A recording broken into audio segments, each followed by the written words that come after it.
अस्सलाम वालेकुम everyone. So in this video we are going to do neonatal sepsis. ठीक है, अब जैसे कि नेम से इंडिकेट हो रहा है, न्यूनेटल मतलब कि with in 28 days of life, और हमारे पास सेप्सिस मतलब कि इन्फेक्शन हो गया ब्लड में। ठीक है, अब it's basically it's what happens, there is going to be infection in the blood that is going to cause the metabolic and circulatory collapse. ठीक है, and ultimately there is going to be systemic illnesses. ठीक है, अच्छा, अब क्या होता है, जैसे कि मैं इन डेफिनेशन मैंने प्रॉपरली लिखा हुई भी है, तो पेपर में आप खुद से अगर पूछो तो आप लोगों ने ये वाली बता देनी है। It is a clinical syndrome of systemic illness that is result from metabolic and circulatory collapse, ठीक है, in a newborn from infection. ठीक है, अब हमारे पास जो न्यूनेटल सेप्सिस होती है ना, ये दो टाइप्स की होती है। एक अर्ली ऑनसेट सेप्सिस होती है, ठीक है, जो हमारे पास विद इन 4 डेज जो है वो डेवलप हो जाती है। ठीक है, और एक हमारे पास लेट ऑनसेट सेप्सिस होती है, जो हमारे पास 4 डेज से लेकर हमारे पास 28 डेज तक ये डेवलप हो सकता है। ठीक है,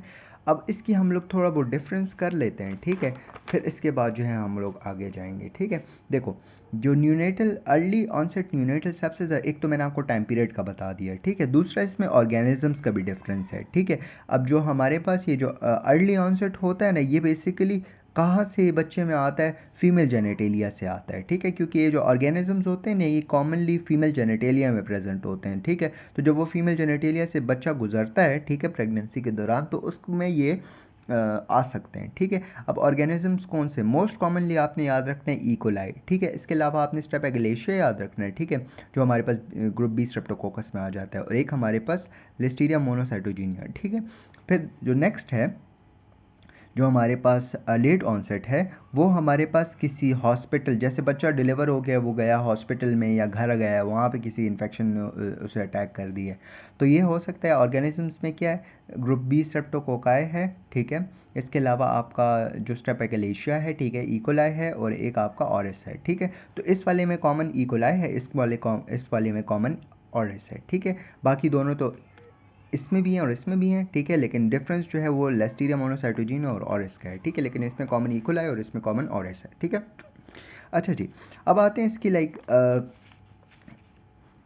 बाकी एक्सप्लेनेशन। ये जो ट्रीटमेंट लिखी है ना, ये हम लोग बिल्कुल एंड में डिस्कस कर लेंगे। ठीक है, जब हम लोग ट्रीटमेंट करेंगे। ठीक है, अब इसमें हमारे पास जो होता है ना, क्या होता है न्यूनेटल सेप्सिस में, हमारी जो सेल मीडिएटेड इम्यूनिटी होती है ना, वो भी इम्पेयर्ड होती है, और टी सेल मीडिएटेड इम्यूनिटी भी इम्पेयर्ड होती है। ठीक है, मतलब आपके जो बी सेल्स और टी सेल्स बनते हैं वो भी नहीं बनेंगे। ठीक है, सही है, दोनों चीज़ें नहीं बनेंगी। ठीक है, एंटीबॉडीज़ वगैरह सारा चीज़ों में मसला है। ठीक है, लेकिन मोस्ट कॉमनली आपको टी सेल मीडिएटेड इम्यूनिटी ख़राब होती है। ठीक है, अब इसके अगर आप रिस्क फैक्टर्स की बात करो ना, तो ये किन बच्चों में हो सकता है? ठीक है, देखो, सबसे पहले मदर की बात कर लेते हैं। देखो, एक मदर है, ये ऐसे सीक्वेंस में आपने याद रखना है। ठीक है, देखो, एक मदर है, ये आपका ये वाली साइड जो है ना, ये आपकी हो गई अर्ली ऑनसेट न्यूनेटल सेप्सिस, और ये वाली साइड जो हो गई वो लेट ऑनसेट न्यूनेटल सेप्सिस हो गई। ठीक है, देखो, अब जो हमारे पास अर्ली ऑनसेट किसी वजह से हो सकती है, मदर में कोई फीवर था, मदर में किसी बॉडी में कुछ हलचल चल रही थी, इन्फेक्शन था, कोई फीवर वगैरह था, उसकी वजह से। ठीक है,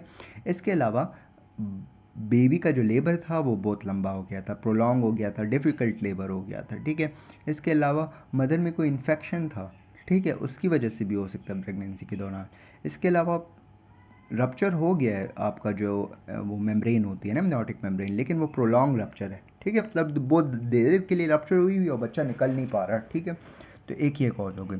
थर्ड, हमारे पास कोरियोमनियोनाइटिस हो सकता है। ठीक है, कि आपकी कोरियन और इम्नियन की इन्फ्लेमेशन है। ठीक है, इसके अलावा सही है, और एक आपका लो बर्थ वेट। ठीक है, तो ये आपने अर्ली ऑनसेट में याद रखना है। ठीक है, दोबारा बता देता हूँ, अर्ली ऑनसेट में आपने क्या याद रखना है? देखो, मदर में कोई इन्फेक्शन है, ठीक है, इन्फेक्शन है और उसको फीवर भी है। ठीक है, फिर जो है मदर जो है वो, उसको बच्चा जो है वो लेबर बहुत लंबा हो गया था। ठीक है, अब लेबर भी लंबा हो गया और डिफ़िकल्ट भी था, और दूसरा मेम्ब्रेन भी लॉन्ग पीरियड के लिए जो है वो रप्चर थी। ठीक है, फिर कोरियोमनियोनाइटिस हो गया पेशेंट में।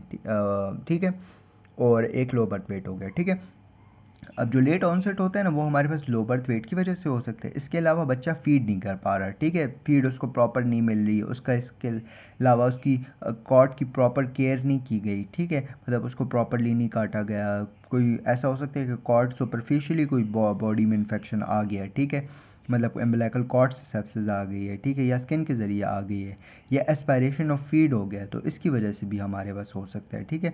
इन्वायरमेंटल कंडीशंस भी हो सकती हैं, ठीक है, उसकी वजह से हो सकता है। तो मैं दोबारा आपको बताता हूँ लेट ऑनसेट किसकी वजह से होते हैं। देखो, सबसे पहले बच्चे का वेट कम है, ठीक है।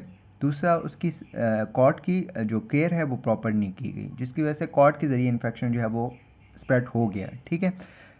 दूसरा, स्किन के ज़रिए भी इन्फेक्शन स्प्रेड हो सकता है, ठीक है। एनवायरमेंटल डिफरेंट फैक्टर्स हो सकते हैं, ठीक है। एनवायरनमेंट गंदा है, ठीक है, और एस्पायरेशन ऑफ फ्लूइड भी हो सकता है, ठीक है, उसकी वजह से भी आपका न्यूनेटल सेप्सिस हो सकता है, ठीक है। अब क्लिनिकल फीचर्स की बात करते हैं।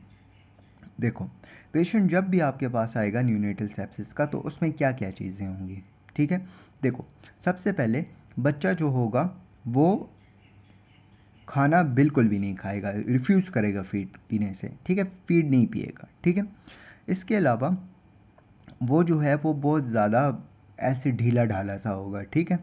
अच्छा, पुअर क्राई होगी, उसकी रोना भी प्रॉपर नहीं होगा, ठीक है। हाइपोथर्मिया भी हो सकता है, ठीक है, मतलब कि कोल्ड क्लाइमी स्किन हो सकती है, ठीक है। इसके अलावा हमारे पास जो है वो हाइपरथर्मिया भी हो सकता है, जिसकी वजह से पेशेंट में फिट्स हो सकते हैं। इसके अलावा पेशेंट में हाइपोटेंशन भी हो सकती है, ठीक है। टैकीकार्डिया होता है, ब्रेडीकार्डिया भी हो सकता है, वॉमिटिंग, डायरिया, डिस्पनिया, एपनिया, ठीक है। अच्छा जी, दोबारा बता देता हूँ आपको क्लिनिकल फीचर्स। देखो, बच्चा आया है, ठीक है, एक तो वो रो बहुत बुरे तरीके से रो रहा है, ठीक है, उसका बहुत ज़्यादा वो लिथार्जिक है, हाइपोटेंसिव भी हो सकता है, हाइपरथर्मिया भी हो सकता है, हाइपोथर्मिया भी हो सकता है, टेकीकार्डिक, ब्रेडिकार्डिक भी हो सकता है, वॉमिटिंग, डायरिया भी आ रहा है, डिस्पनिया, एपनिया वगैरह भी आ रहा है, ठीक है, और डिफ्यूज़ कर रहा है फीड से, ठीक है। तो ये आपका इसके क्लिनिकल फीचर्स हो गए हैं, ठीक है। अच्छा जी, अब आप आते हो इसकी इन्वेस्टिगेशन पे ना, न्यूनेटल सेप्सिस की इन्वेस्टिगेशन पे, ठीक है। अब जो नॉर्मल हमारे पास जो न्यूनेट होते हैं ना, उसमें जो हमारा WBC का काउंट होता है ना, वो हमारे पास अप टू 20,000 तक हो सकता है, ठीक है। अच्छा जी, सही है। नॉर्मली तो जब नॉर्मल बंदे में आप देखो, अडल्ट में 4,000 to 10,000 11,000 तक होता है, लेकिन इसमें बच्चों में 20,000 तक WBC का काउंट हो सकता है नॉर्मली, ठीक है। अब जब आपने CBC की है तो उसमें ये या तो ये होगा कि या तो आपका WBC काउंट बहुत कम होगा, 5,000 से कम होगा, और या तो आपका काउंट बहुत ज़्यादा होगा, 40,000 से ज़्यादा होगा, ठीक है। अब अगर बहुत कम है तो मतलब कि आपकी इम्यूनिटी बहुत ज़्यादा वीक है, और बहुत ज़्यादा है मतलब कि वाइट सेल्स बहुत बन गए हैं और इन्फेक्शन बहुत ज़्यादा है, ठीक है। इसके अलावा आपका ESR पॉजिटिव आएगा, सी रिएक्टिव प्रोटीन पॉजिटिव आएगा, प्रोकैल्सिटोनिन आप देखोगे वो आपका पॉजिटिव आएगा। इसके अलावा पेशेंट में जो है चेस्ट एक्सरे करोगे फॉर रिस्पायरेटरी सिम्टम्स, ठीक है। अब इन्फेक्शन है ना, तो आप ब्लड का कल्चर भी लोगे, अब CSF का कल्चर, आप यूरिन का कल्चर और ट्रैकियल एस्पायरेट भी ले लोगे, ठीक है, ताकि आपको पता लग जाए। ब्लड कल्चर जो है वो आप सेप्टिसीमिया के लिए ले लोगे, ठीक है, सही है। सही है। इसके अलावा CSF कल्चर जो है आप मेनिंजाइटिस के लिए ले लोगे, यूरिन कल्चर आप किडनी इन्वॉल्वमेंट के लिए ले लोगे, ठीक है। और जो ट्रैकियल एस्पायरेट है वो निमोनिया के लिए ले लेंगे, ठीक है, सही है। अच्छा जी, अब आते हैं इसकी हम लोग ट्रीटमेंट पे, ठीक है। अब देखो, ट्रीटमेंट जब भी आपके पास एक बच्चा आता है ना न्यूनेटल सेप्सिस का, और इसके पास ये फीचर्स प्रेजेंट होते हैं कि वो लेथार्जिक होता है, क्राई भी उसकी हल्की फुल्की है, फीड भी नहीं कर रहा, हाइपोटेंसिव वटेवर जो हम लोग डिस्कस कर लिया है, ठीक है। सबसे पहले आपने क्या करना है, आपने पेशेंट को वाइटल मॉनिटर करने हैं, आपने उसका BP, pulse, temperature, respiratory rate, ठीक है, BP, pulse, temperature, respiratory rate, ठीक है। अब जो टेम्परेचर है ना वो आपने कितना रखना है, न्यूट्रल टेम्परेचर एनवायरनमेंट रखना है, ठीक है, मतलब ना बहुत ज़्यादा ना बहुत कम, ठीक है।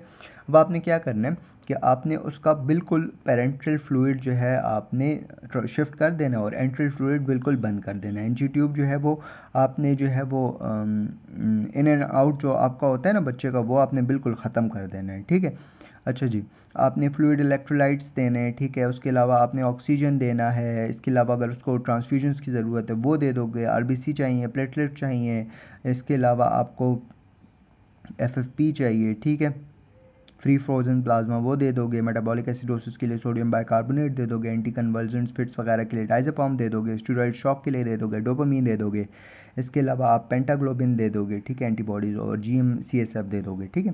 दोबारा बता देता हूँ, सपोर्टिव में आपने क्या करना है। देखो, सपोर्टिव में वही चीज़ें आपने पहले वाइटल्स देखने हैं, BP, पल्स, ब्लड प्रेशर और आपका टेम्परेचर, ठीक है।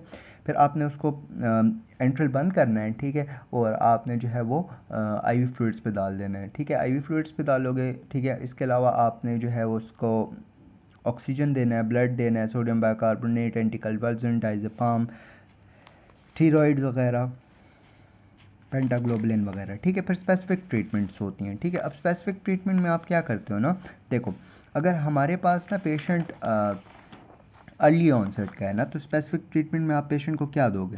स्पेसिफिक ट्रीटमेंट में आप उसको दोगे एम्फिसिलिन, ठीक है, प्लस जेंटामाइसिन, ठीक है, एम्फिसिलिन प्लस जेंटामाइसिन दोगे, ठीक है। फिर इसके बाद आप दोगे क्लिंडामाइसिन प्लस मेट्रोनाइट्रोजोल, ठीक है। अब क्लिंडामाइसिन और मेट्रोनाइट्रोजोल आप एनारोब्स के लिए देते हो, ठीक है, और एक आप सेफेलोस्पोरिन और कार्बापेनिम्स देते हो, ठीक है, ये हो गया। और जो अगर आपका लेट ऑनसेट है तो उसमें हमने एम्फिसिलिन और जेंटामाइसिन दिया था, इसमें हमने वेंकोमाइसिन और जेंटामाइसिन दिया है, ठीक है। फिर हमारे पास कार्बापेनिन और सेफेलोस्पोरिन इसमें भी था, इसमें भी था, ठीक है। और एनारोब्स के लिए उसमें हम लोगों ने मेट्रोनाइट्रोजोल दिया था और हम लोगों ने दिया था क्लिंडामाइसिन, और इसमें हम लोग देंगे एम्फोटेरसिन बी, ठीक है, सही है। That's it, we're done with the neonatal sepsis. Next video में हम आगे कंटिन्यू करेंगे। थैंक यू, जज़ाकल्लाह खैर।